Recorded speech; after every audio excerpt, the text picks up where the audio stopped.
Vamos a comenzar con esta serie de videos para cubrir la parte de caracteres del curso de sistemática. La serie completa se llama La lógica del cladismo. La intención es de partir desde el concepto de carácter, qué es un carácter, y cómo estos van a dar evidencia para poder llegar a la reconstrucción filogenética, que es el objetivo de la sistemática. En esta primera parte vamos a ver el concepto de carácter y cuáles son los caracteres importantes para la sistemática. Al final de la serie vamos a poder contestar esta pregunta.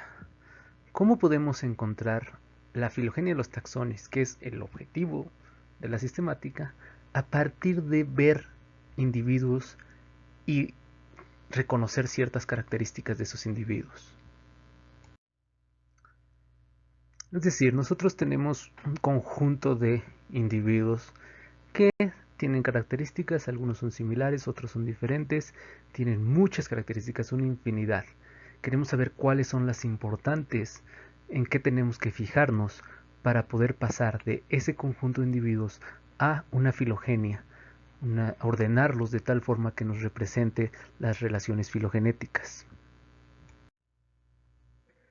Antes de comenzar vamos a hablar de unas suposiciones que tenemos que hacer, cosas que tenemos que aceptar como verdaderas.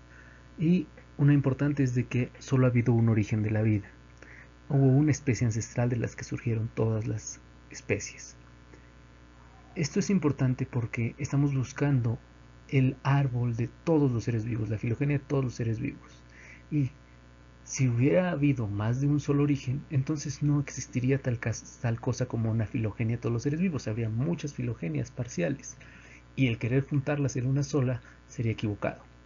Entonces, si solamente hubo un origen de la vida, una especie ancestral, ahorita si tomamos tres especies o tres grupos, tenemos que dos de ellos están más relacionados entre sí con un tercero. Y así nos podemos ir hasta el origen de todos, generando una filogenia jerárquica donde tenemos grupos pequeños dentro de grupos más grandes. Si existe esa filogenia de todos los seres vivos, ¿qué es lo que nos impide obtenerla? Bueno, para obtener esta filogenia de todos los seres vivos necesitaríamos conocer sobre todas las especies que hayan existido y las que existen. El problema de eso es que hay especies que ya no existen, que ya están extintas, y algunas, no sabemos cuántas, no dejaron evidencia de que existieron. De las especies que están vivas, no las conocemos todas, hay especies que no están descritas. E incluso de las especies que sí conocemos y que tenemos descritas, el conocimiento que tenemos sobre ellas es parcial. Es imposible conocer todo sobre una especie. Tenemos limitaciones perceptuales.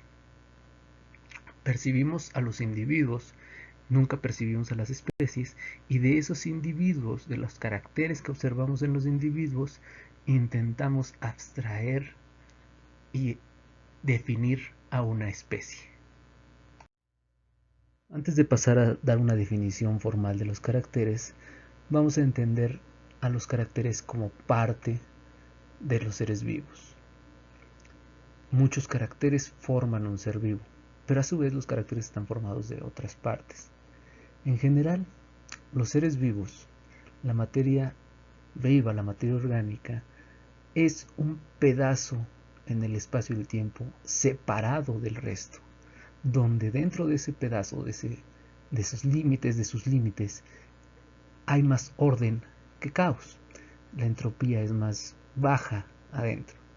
Y tenemos muchas de esas secciones, partes o compartimentos. Podemos tener individuos, podemos tener poblaciones, podemos tener células.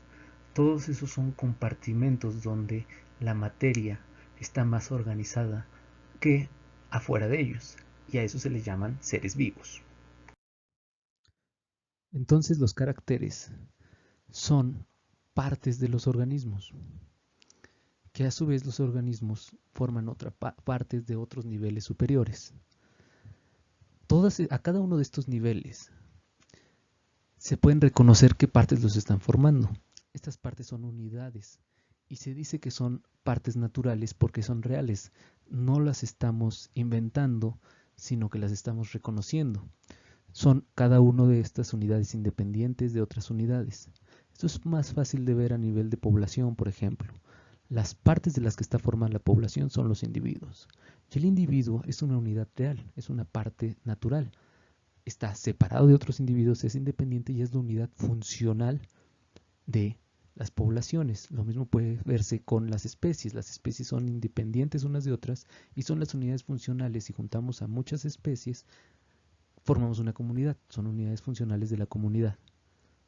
Ahora, ¿cómo reconocemos estas partes? Porque tienen una función. Los caracteres tienen una función dentro del organismo. Por ejemplo, el carácter mano, separo a la mano porque tiene una función la mano, la cabeza tiene una función, la pierna tiene una función.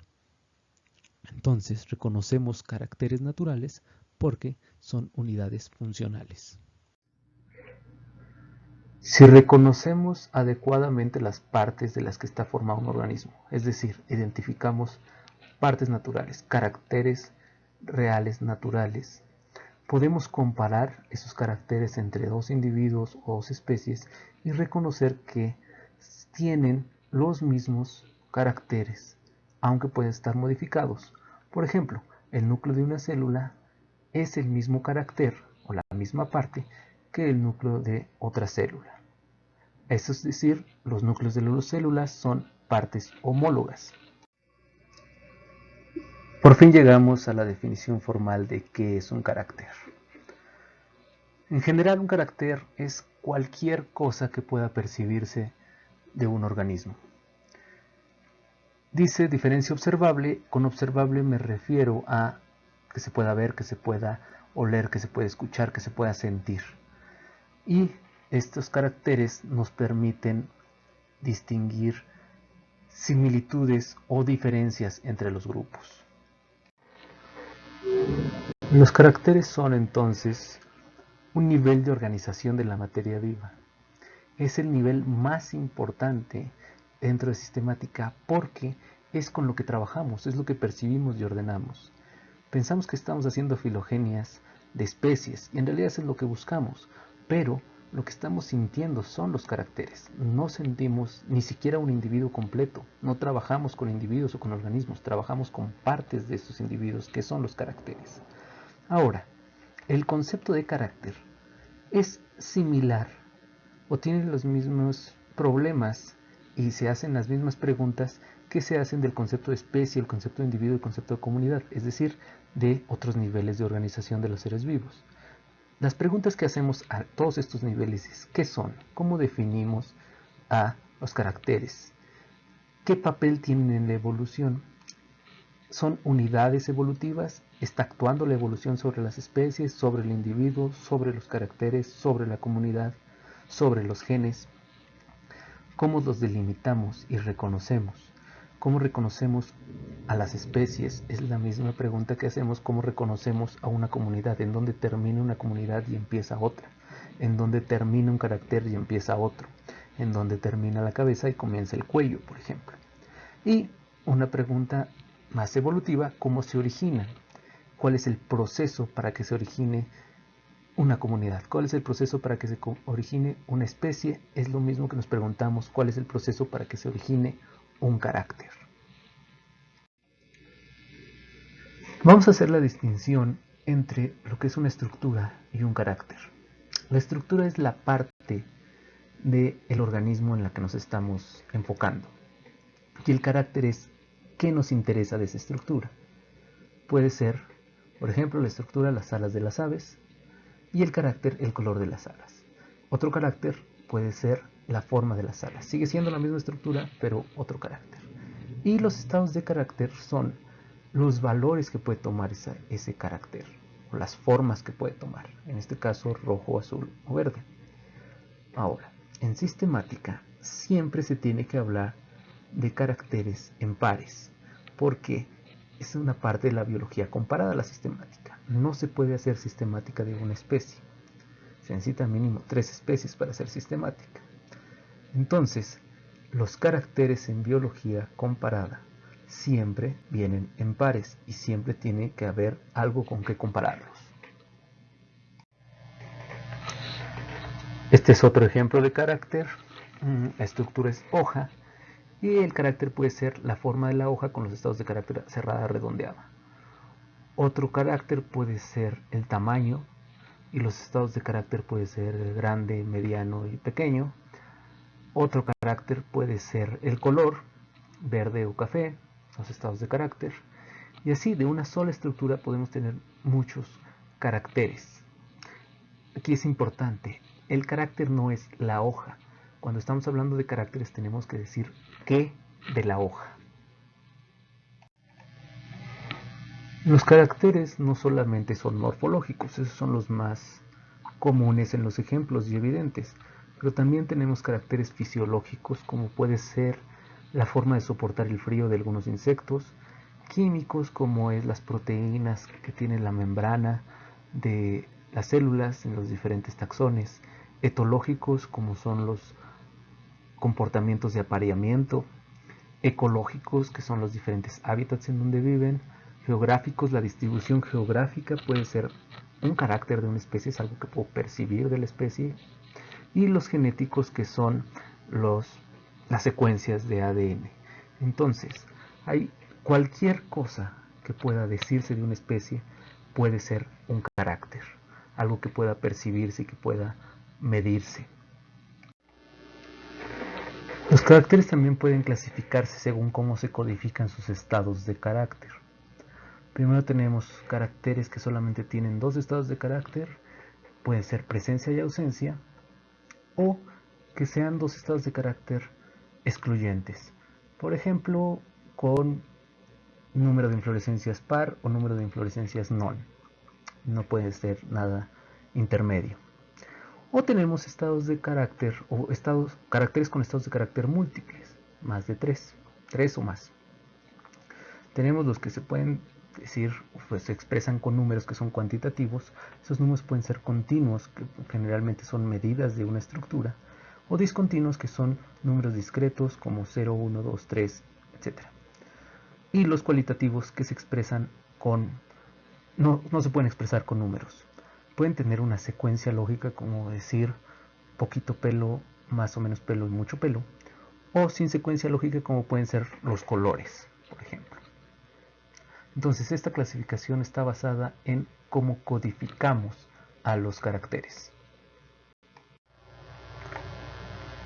Por último de esta primera parte vamos a ver cuáles son los caracteres que nos sirven en sistemática, qué características deben de tener los caracteres para ser útiles en sistemática.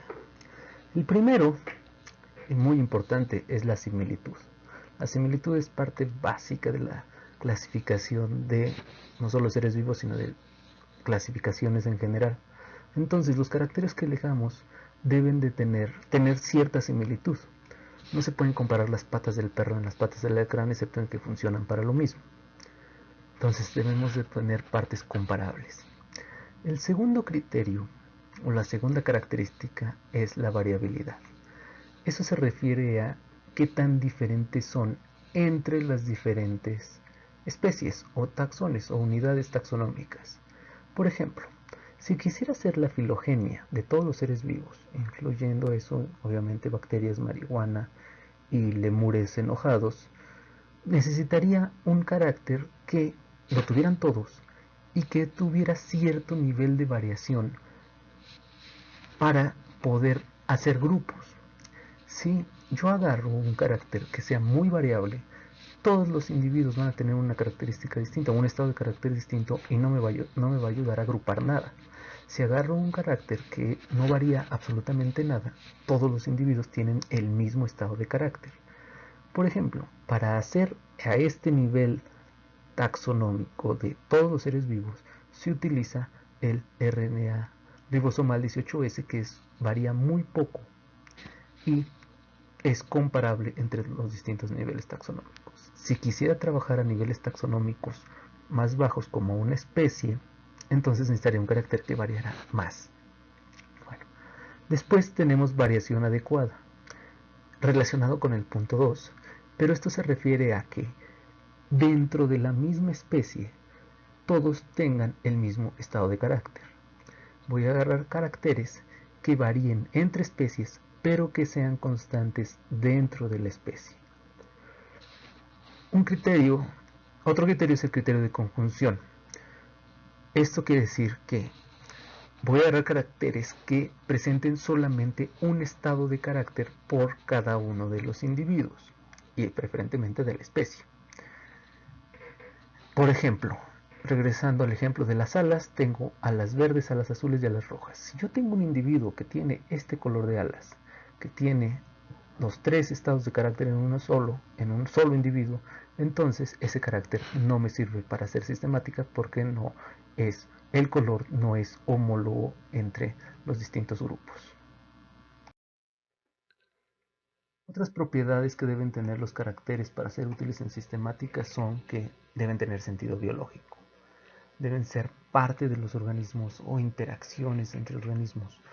No puedo poner en un análisis para encontrar la filogenia como carácter día de colecta y los estados de carácter lo colecté el lunes o lo colecté en viernes.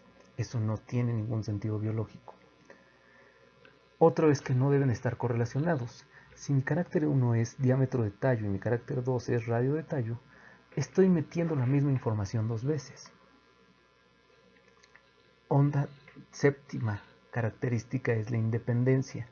Esto quiere decir que el estado de carácter de un carácter no dependa de los estados de carácter de otro.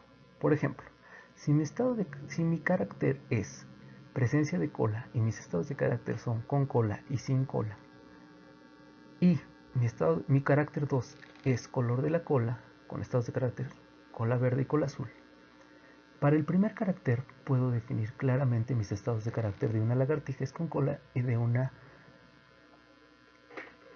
rana es sin cola.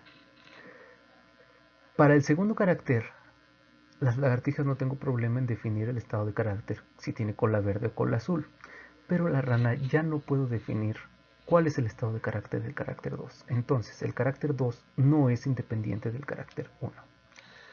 Dos características muy importantes de los caracteres. La primera es que sea heredable. No puedo meter caracteres que sean modificaciones a los individuos, como perdió un ojo, eso no lo va a heredar a sus descendientes. Y otra es que sean homólogos. Esta es una parte importantísima, que sean homólogos los caracteres que están metiendo. Eso es lo que aporta GENIC a la clasificación y a la sistemática. Emplear homólogos, bueno, de cierto tipo de homólogos, para encontrar las relaciones filogenéticas. Vamos a ver en la segunda parte qué es esto de homólogos y cómo vamos a identificar homólogos. Y luego tenemos la cantidad y calidad. ¿Cuántos caracteres necesitamos? Bueno, entre más mejor, pero depende de las unidades taxonómicas que tengamos, el número de especies que vamos a meter en el análisis. La calidad, eso lo vamos a ver en parte hasta después del análisis, cuáles son los caracteres que sí nos dieron información filogenética y cuáles no. Ejercicio para esta primera parte es hacer una lista de caracteres. Ya envié el archivo a el grupo, por favor revísenlo para que hagan su ejercicio, es por equipos. Con esto concluimos esta primera parte, el concepto de carácter.